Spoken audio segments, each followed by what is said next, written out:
Hello, Superwomen. We have a really special episode for y'all today. We've been doing a lot of conversations around depression, trauma, postpartum, grief, and the support that we get from our family and community. And by community, we mean our community of Superwomen, how we can support each other through our journey of life.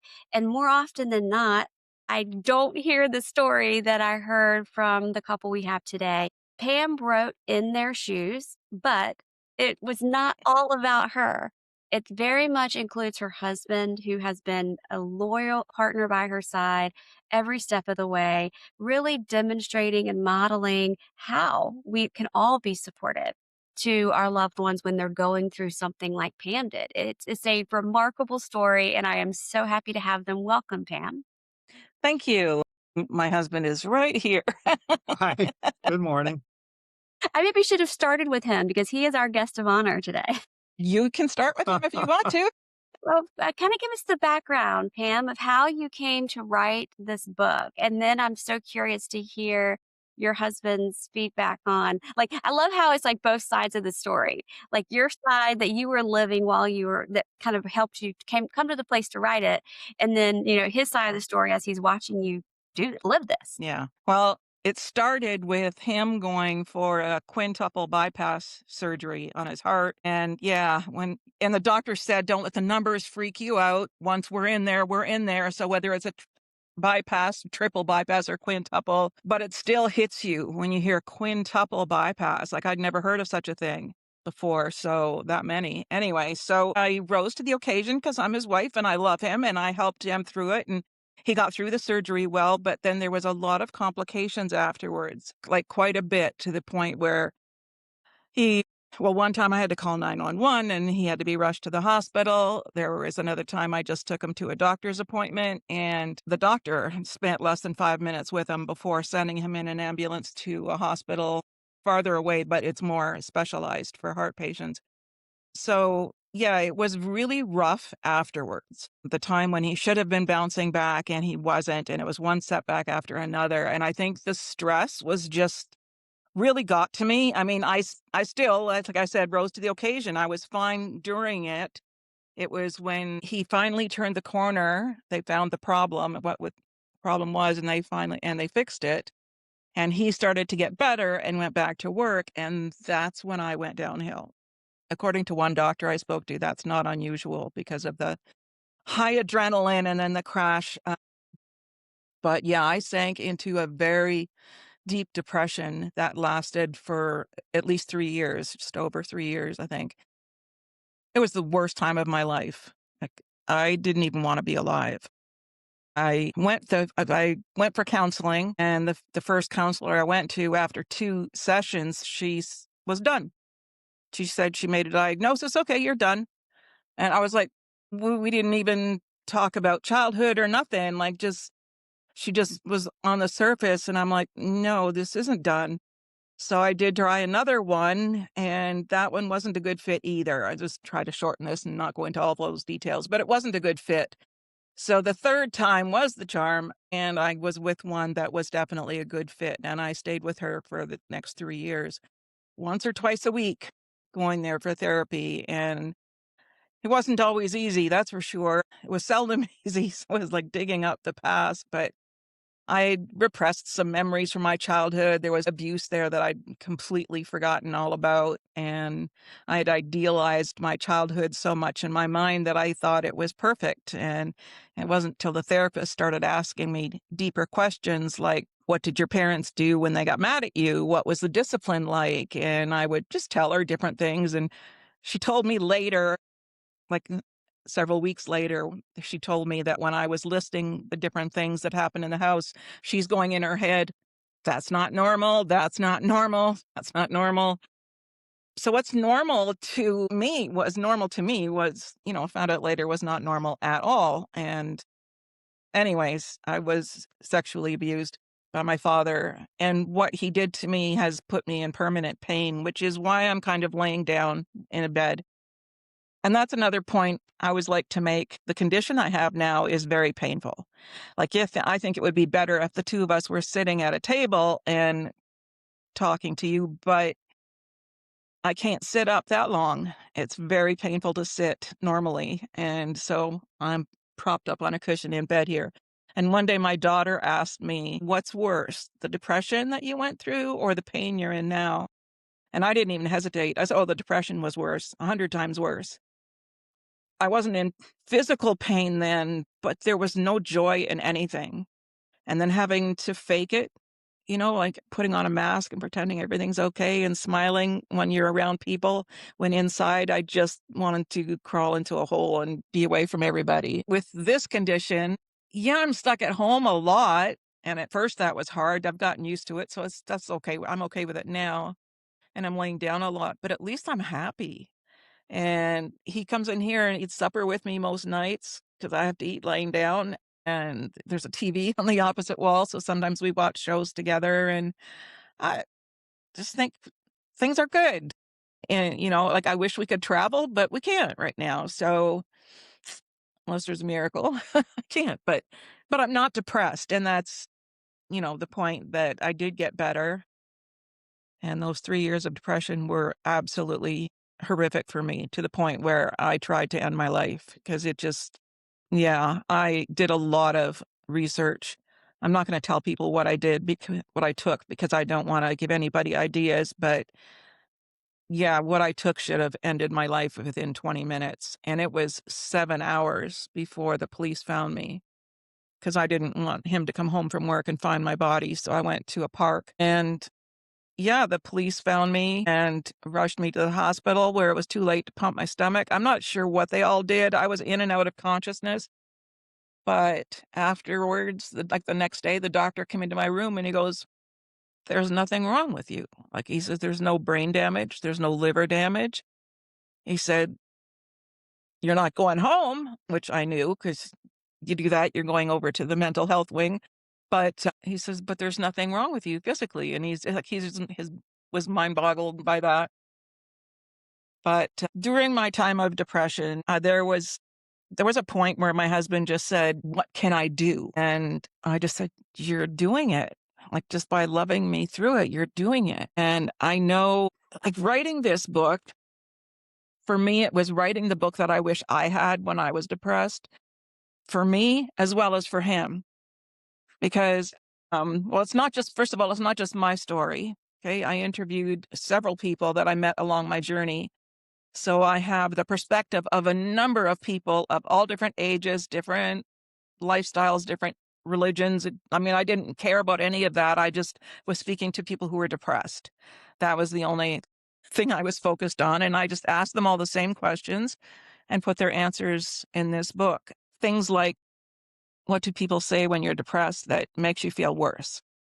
What are things people say that could really help? And things like that. There's a whole list of questions. Now there was a few people that couldn't handle the list of questions. It was just I know when you're depressed, sometimes things are just overwhelming. So if they got a list of questions and it's just like, whoa, that's just I can't handle that. I'm just going to write you a couple paragraphs about what it's like for us. Or if this was a husband and wife team. And I'm just gonna write couple paragraphs of what it's like for us. And that was fine. I didn't have any problem with that. So after the questions are answered, there's a section where a few people just gave their input. I also gave room for people to say add anything that I didn't think of asking that they want to add. I gave spot for that. But yeah, and I wanted to help him understand what depression is like because most people think it's just about being sad and that you can snap out of it. And it's like, we could snap out of it. We would. I Mhm. don't think anybody enjoys being depressed. So, yeah, I wrote it so that people like my husband who want to understand it more have a tool to use. And I didn't interview a doctor or a psychiatrist. So there's no data or statistics. And like you said, it's got after each question is finished, there's some lined pages where you can answer the question yourself. So there's plenty of room to answer the question yourself if you want to use this like a journal, or maybe like if it's a husband and wife team, the one who's depressed can read this first and fill out the questions and then give it to their partner. I think that would be valuable. I like that you bring up that depression isn't something you just actively choose or that you can just snap out of. That's definitely, I think, a misunderstanding that a lot of our listeners have. They think, okay, you're just overwhelmed or upset about this specific topic. Yeah. You take into the bed, just untake to the bed, or just, rationalize yourself through it. Like, pull yourself Mhm. together, girl. And it's not like that. And that's what I liked about your story was you did a really good job explaining how it's not your choice. You're just as much a victim to it as Yeah. your partner is. And I love how this is probably a good time to bring in your amazing partner that I think so many the person in depression doesn't have a choice if they want to be depressed or not. The person who is their partner who is supporting them has a choice if they want to be supportive to their partner or if they just want to take the approach of, okay, this is too crazy. I'm just getting out of this and she can figure herself out. And I want to know just well, how did you consciously decide that you wanted to be a supportive partner or how did you arrive at that? I don't think there was a decision. There was never anything else for me to want to do. This is my sweetie, and I'm not going anywhere. But I'll freely admit I didn't understand it. I didn't know what to do, and it took a while to find out. I had help through our pastor, through Pam's counselor, the one she eventually stayed with for 3 years, just listening to how their meetings went and things like that, and a lot of it happened even after she was recovered. It's I don't think people do understand it. As you said, there's a difference between being upset about a bad situation and all the advice that people that get gives you, and it actually works, doesn't work for somebody who's depressed. So it's a matter of understanding that. But to answer your initial question, there was never. I knew I was staying because of who I'm with. That's just. I just no way I'm going anywhere. I think once she asked me, "Why are you staying?" and I said, "Well, it's you." That's all I could think of to answer. So He's a keeper. And I like that you kinda talk about the timeline. 3 years is a long time Mhm. for anyone to do like, I was working out this morning and I had 30 seconds left, and I'm like, "This is the longest 30 seconds of my life that I'm having to do this." And so I can only imagine doing it for 3 years. And also, you're doing it blindly. You don't know when you're in it where the finish line is. And so with that, how did you stay I don't want to say motivated, but how did you keep yourself as a cheerleader for her and you didn't lose stamina, you didn't lose motivation, or did you get to a point where you said, "Okay, if she's not better in 3 years and 1 day, then she's a goner and there's nothing to be done." no, I don't think there was ever any thought like that. I know after her first attempt, I was concerned that there was going to be another one because it didn't seem that just her reaction to being there wasn't all that great at the time. And when she did get past it, and that was through a prayer meeting, it was very, very sudden, and it was no doubt at that point that she was past it. So, but I never had any time. I never put any timeline to it. I was staying as long as I needed to. I liked the story that Pam shared when she was in treatment. You would drive to come and visit her. What was that? What kind of stress did that add on your everyday life, doing that action for her? Not much. I mean, it was about an hour and a half drive, but That was to Homewood. that was the Homewood in a The local hospital yeah, is more like 10 minutes. yeah. But yeah, there was a an 8-week period where she went to this, and in part, I knew she was getting the best help that was available, so that made it worth it. And in the end, I think it wasn't enough to stop the suicide attempt, but I think it did bring some understanding as to why she was Yeah. there, about the abuse and things like that. So, I mean, that was part of when you're with something like that, you just do what you have to do. And I knew I was going to keep going, and I just wanted her to recover. I was just kind of putting myself in your shoes, not to bring it back to the book. But as she was telling me the story, I was thinking, oh God, like, okay, he's trying to work and keep a household going, which those two things in themselves are just enough to make you want to scream. And then now you're adding the weekend when you should be kind of resting and recovering and just vegging on the sofa. You're doing this long trek, not only the physical part of it, of the driving, but then you're emotionally taking on the weight now that you're with her. And I just thought that was so remarkable that you just, to your very simple words, you just do it. You just decided that you were going to, at any point, did you feel like during that chapter that you were like, okay, one more month of this and then I'm just exhausted. I can't anymore. No, I never thought that. I think Pam would tell you I'm not, Not the way he hot, is. cold.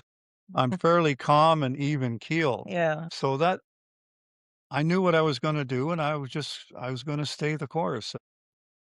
Yeah, there were times where it was difficult. I know the first time she went into, the psych ward, that was hard. I'm sitting she's in lockup. That was a bit I of was a revelation, terrified. yeah. Yeah, and But that was I just knew difficult, I had yeah. to keep on going and, be there because, what else the thought of leaving just that wasn't there. That make it in one way, I suppose that makes it easier, but I'm glad that that's the way I felt, so The other thing that I assume you were dealing with, and I wanted to kind of get your feedback if this was true or not. I feel like when someone has cancer or a physical kind of disease like that, and they're in the hospital, they're in treatment, the community just flocks to support the partner.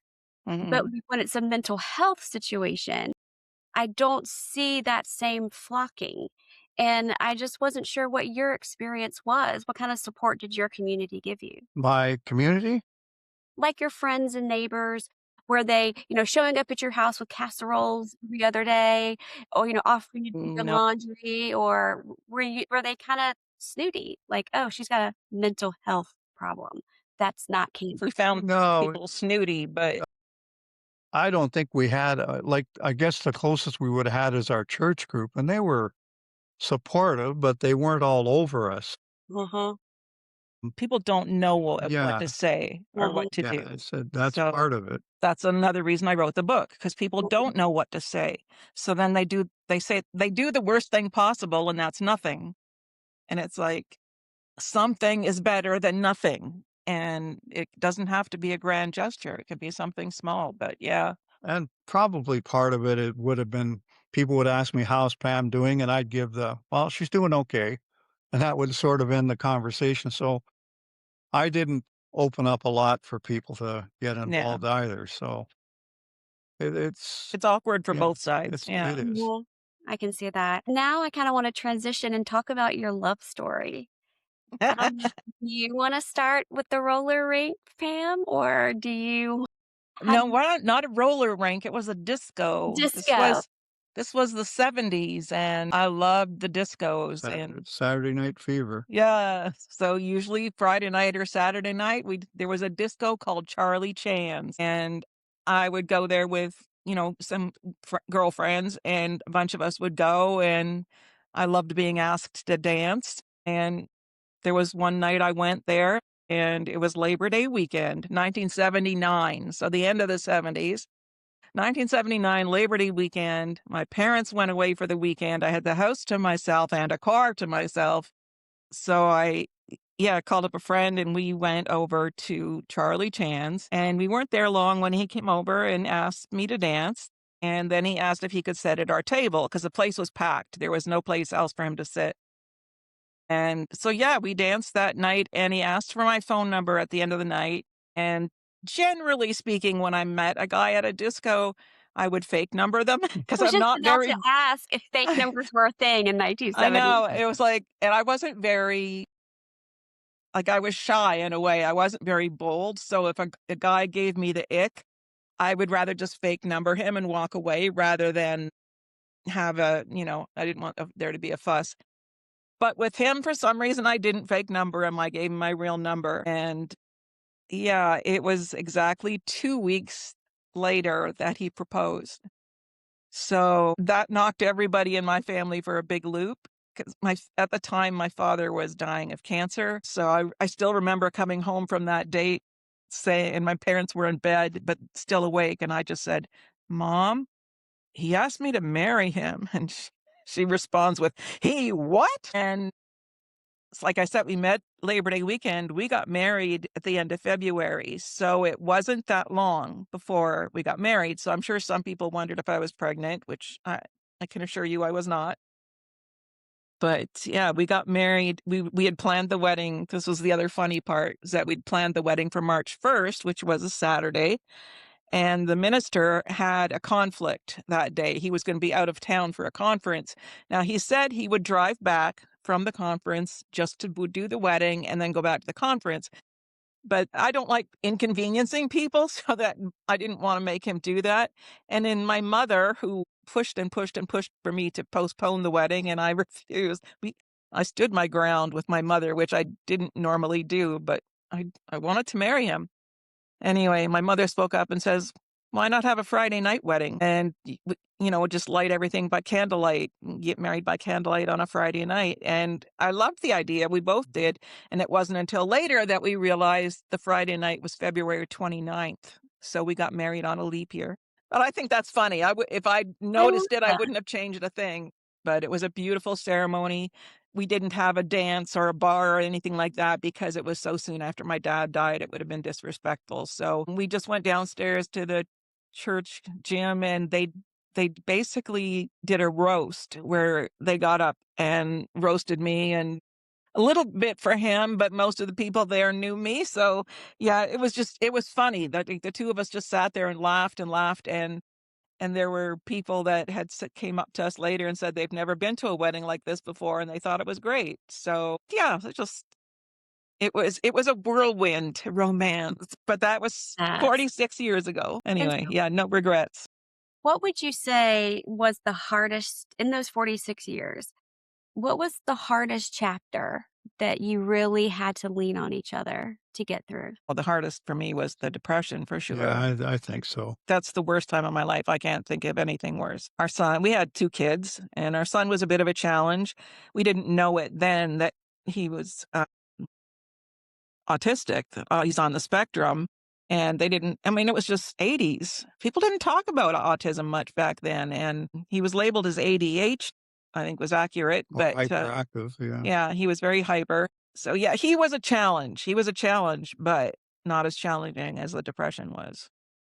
And, well, it's not in the same class, obviously, because he's our son, and he's doing quite well for himself now. But, yeah, the depression was the worst part of our marriage for sure. But, yeah, I never once considered leaving him. I was afraid he would leave me a few times, but it did get to the point where I felt 100% sure that he's not leaving, and I felt solid in our marriage. But it took a few, and I don't know how many years it took before I felt totally secure that he wouldn't leave me. Now that's part of the abusive childhood too, and insecurities from the past, but he's a good man. I found a good one. I know as I was listening to you, as we were chatting the first time, I thought to myself, gosh, is there another one like him? Like, What does he have, is there a family tree of like, Whoops, you're does he have a drifting. nephew or something? Because it is so rare to hear love stories like yours. And then also just the unconditional love through the really hard chat. I mean, we talk about it. We say, oh, for better Yeah. or worse. But most people kind of flake out when the worst comes because that's the easy thing to do. And that kind of Mhm. brings me to your kids. What was it like for your kids and for you to watch your kids watch you go through depression? They were not living at home at the time. When I went through depression, my daughter was in Toronto, which 2-hour drive from here. She was in university at the time. So she was caught up with university life and enjoying her life, and I'm not the kind of mom that cries on my kids' shoulders. I didn't dump my load on them. My son, he's the kind of guy that if you might not hear from him for 3 or 4 months, sometimes 6 months, and then all of a sudden he'll show up and it's, like everything's fine. The one time he was in a major car accident and didn't tell me, and he told me afterwards, and I said, "Can't believe you were in a major car accident and you didn't tell me." And he goes, "I was fine. What did I need to call you for?" Like, that's the way his mind works. Like, unless he didn't see any reason for me to need to know because he was fine.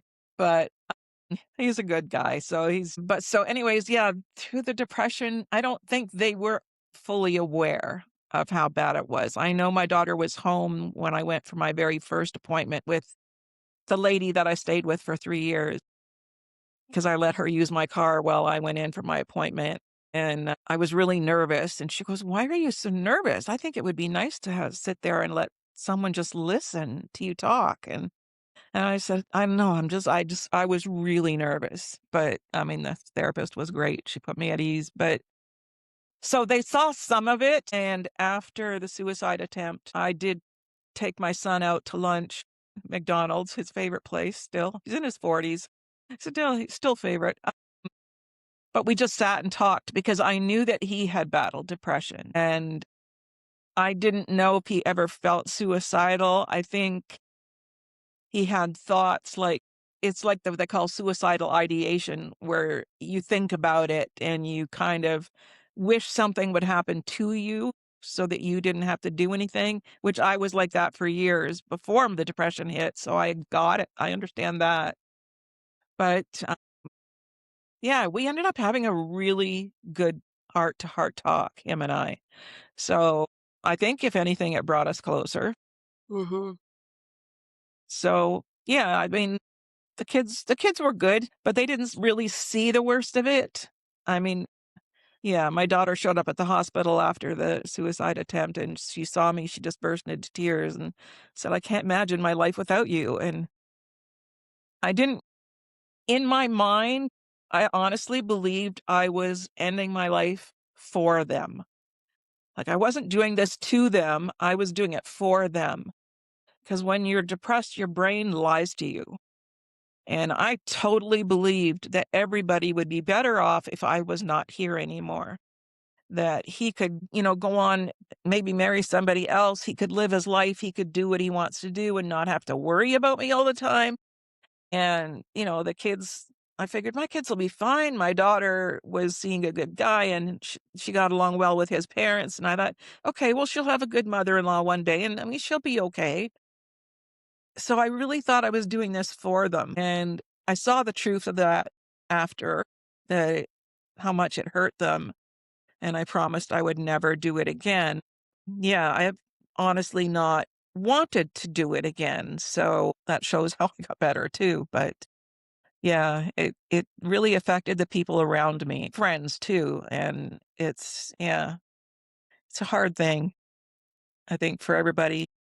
It wasn't that the people around you were planting these seeds, saying, No. "Oh, my gosh," it what you truly created it on your own. Oh, totally. Yeah, no, nobody said anything to imply it would be better if I wasn't around. So, no, that was totally in my head. Oh, I became super paranoid. The tiniest of slights would seem magnified in my mind.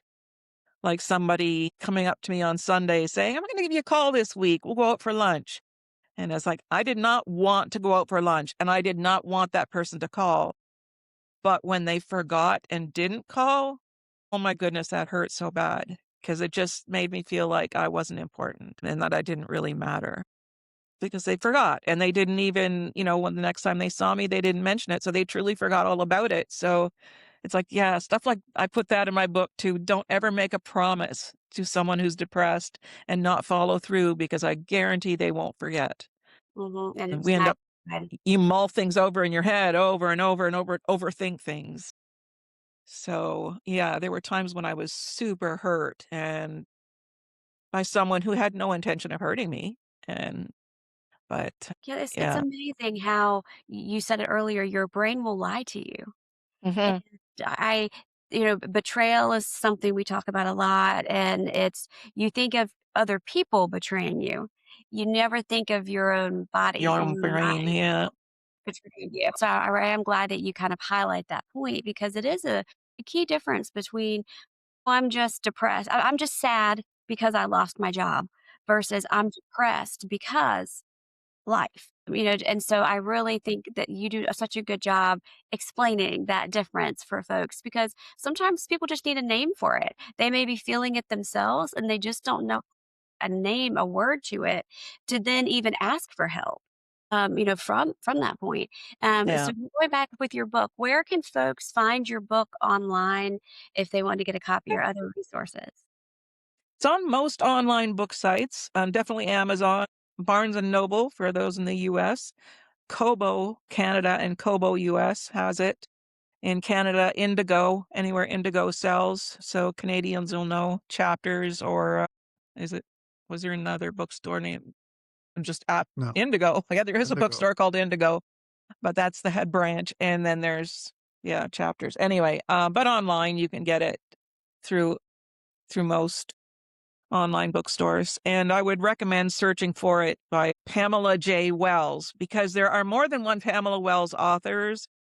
So I stuck my middle initial in there to help separate myself, and if I'd Googled the title before I picked it, I would have gone with something else, because there are a lot of books that start off with "In Their Shoes." So if you type into the Amazon search bar Pamela J. Wells, it should take you right to here. But I can also give the people who are watching this an email address. I created an email address just for the book, so it's not my private email.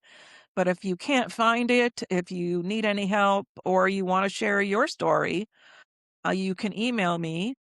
Do not email me and ask for advice, because any advice I have is in here. And I'm not a licensed therapist, and I don't want to, misdirect anybody. So my first advice would be you need to be in therapy. But anyways, if you want to email me, it's pamwells@outlook.com. So I kept it as short and easy as possible. pamwells@outlook.com.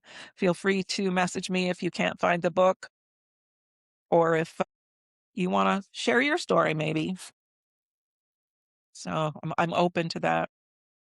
And I'll drop all of that in the show notes for y'all. So in case you're driving or on the treadmill, you're not trying to Okay. write everything down. I'll drop all that in the show notes for you so you can kind of follow up. And kind of the last question I had for y'all together was, so after you got out of treatment, and I don't want to say you were fixed, but you were in recovery, did y'all have to do any focus work or any therapy as a couple together? Not a lot.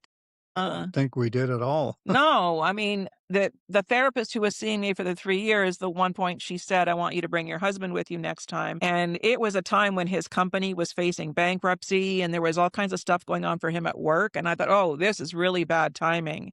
And I said, "This isn't a good time to ask him." And she said, "No, Yeah, you need to ask him." And she said, "I'm asking you again, will you tell Lane to come next week?" And but I it was a setup. it was a setup. I was happy because I was gonna find out what was going on, but when I got there, she said she's planning to commit suicide. She's got a plan, she's gonna carry it out. You need to get her to the psych ward. That was why she insisted I had to be there. It was a bit of a setup, just it wasn't what I expected, but it was needed. I get that. All I remember hearing is, "She needs to be in the hospital today." And I think I zoned out, so I didn't hear her saying that. Yeah. But I was just like, to me, going to the hospital was my nightmare. And that's because of what I'd seen in Hollywood movies. And I would say that Hollywood has done a great disservice to the mental health industry, because I expected to be thrown into rooms with crazy people, or a padded room, or someone getting a fire hose out and aiming it at me. There was nothing like that at all. Most of the people in there just needed a little help, same as me. And anyone with severe problems was put in a separate room, which was locked away from everybody. And then the next day, they would be moved to a different hospital that was better equipped to deal with the severe cases. So where we went, I mean, I would just encourage people, if you need help to go to the hospital, it's okay. It's no one's going to torture you. They do really try to help. And yeah, it was a positive experience for me. It also forced me to come to a complete stop, because the first time I was hospitalized, I'm talking about, because I was always busy and going here and going there and doing stuff, and I liked being busy.